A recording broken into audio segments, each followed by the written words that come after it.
Hi friends, good evening.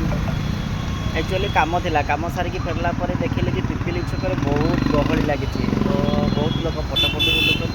तो मुझे भाविली कि मुझे टी जाकि एंजॉय करने आउ ता भितर भी आपको किसी किसी क्लिप दूसरी आप भी देखूँ। टोलगेट पाखर सेल्फी पॉइंट।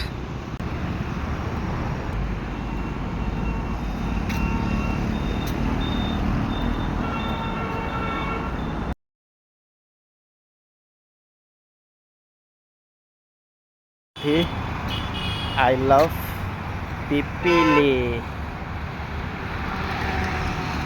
घोड़ार किसी स्टैचू आपण मैंने देखो, मत तो भल लगुच। आपन को केमती कौन लगुच कमेंट रे कहिबे।